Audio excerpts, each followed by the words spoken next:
Hey guys, it's Jacqueline over here at Homeschool Hangout.xyz, and today we are going to answer one of the most asked questions I get about homeschooling in California under a PSA or privately and independently. If you like these kinds of California specific videos, do me a favor, thumbs up, like, subscribe, buy me a coffee, find me on my Facebook group, find me on Twitter as Nerd Mom. Let's start a conversation and let's get into it. First off, I want to be very open and say, this is material I've covered in my PSA videos, in my How to Homeschool in California videos. This is nothing new. So don't panic if this wasn't a big question you had. But I do frequently get asked, what records and stuff are you required to keep on hand as a private independent homeschooler in the state of California? There's really just four things. And the first one is a copy of your PSA. So after you file it, they kind of give you a confirmation sheet with a summary of everything you put in it. Just print that out, pop it in. I think you need to keep that for like 3 years. I may have all of mine still just because I'm that person. I have a file for them. That's where they go. I don't think about it again. Then there are 3 other things, and these are the only 3 things they really list in the PSA California Department of Education code, and then at the bottom it says, also keep your PSA. The first one sounds really intimidating, but trust me, it's not. And it says it's the records required by Section 48222. That is simply a statement that you have to keep. I'm pulling up that tab. You have to keep an attendance record. Now, in that attendance record, it does say that you have to, let me pull the exact wording out of the education code. Basically, it is I'm looking at it. You have to keep your attendance for any day that they are gone for more than a half day or more from a school day. You have to mark them absent. Now, here's the fun part in that. There is no requirement on how long your school day is. It's as long as it needs to be.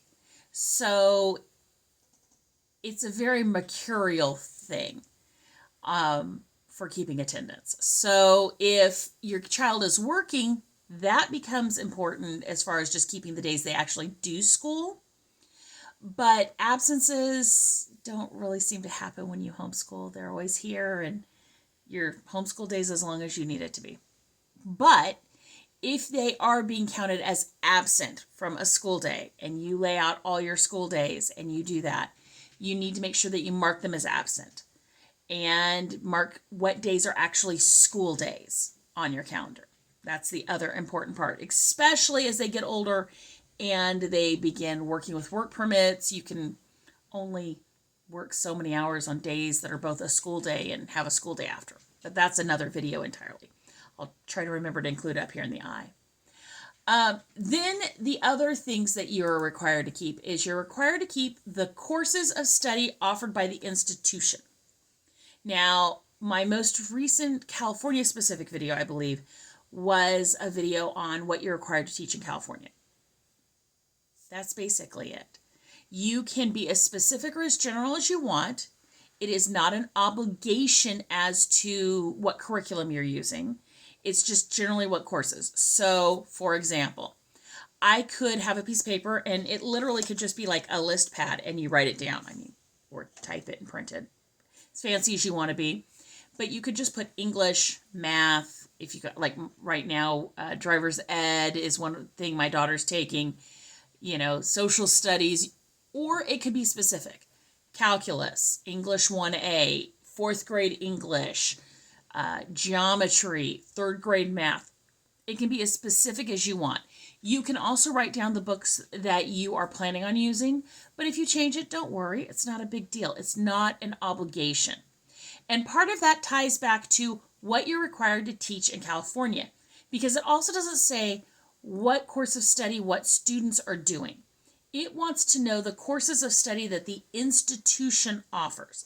So if you only have kids K through 6, you only need to offer ever the classes that are required for K through 6, meaning the PE, English, math, social studies, language arts, all that kind of stuff. So you can literally just write that down and stick it in a file for year on year. It is not the specific classes your child is taking this year. So don't worry about that. It kind of means, like, for example, in high school, from 7th grade to 12th grade, at some point you need to offer a foreign language. How much of a foreign language and what year they take that foreign language is a completely different option, an issue. You just need to write it down that it's a course study that you offer as an institution. That's it. Keep it in a file folder. And it says names and addresses, including city and street of its faculty, together with a record of the educational qualifications of each. Do you have a resume? Put it in there. That's it. Put down your address on it, which we don't put addresses on resumes anymore, but put your address on it and put it in your file folder. Now, one, everyone should have a resume at any given point because you never know when you might need it. Even if it's a little outdated, it doesn't matter. But if you don't have a resume and don't want to write one, we can have that conversation separately. Just write down your name, your address, if you graduated from high school, if you graduated from 11th grade, something that says you're a competent adult. That's about it. That's all the records you need to keep. Now, I hear you asking, but where's my proof that I'm educating them?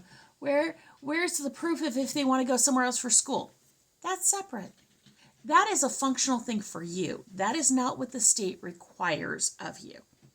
The state doesn't really require you to give grades, but if you want to transfer them somewhere or you want to show proof that they've taken a class, you'll need something. So for us, sorry, I just hit my mic. So for us, I didn't give any real grades until high school, and that was for their transcripts. I just didn't. I didn't do report cards. I didn't do anything like that. You say, how do they know that we're teaching them? Well, you have this list that's the courses of study that you offer. Everything else is pretty much up to you. Take a deep breath. You've got this. That's all there really is to it. Your attendance records, your copy of the PSA, the courses of study. Refer to my video on what you have to teach in California and just write that down. And a resume or a piece of paper with yours and your husband or your partner, or if there's anyone you're doing this with, on it. That's it. That's your faculty. Easy peasy. You got this. Any questions? Let me know down at the bottom. If this has been helpful, consider sharing it. Thumbs upping, liking, subscribing, buying a coffee, all the stuff. And I'll talk to you later. Bye.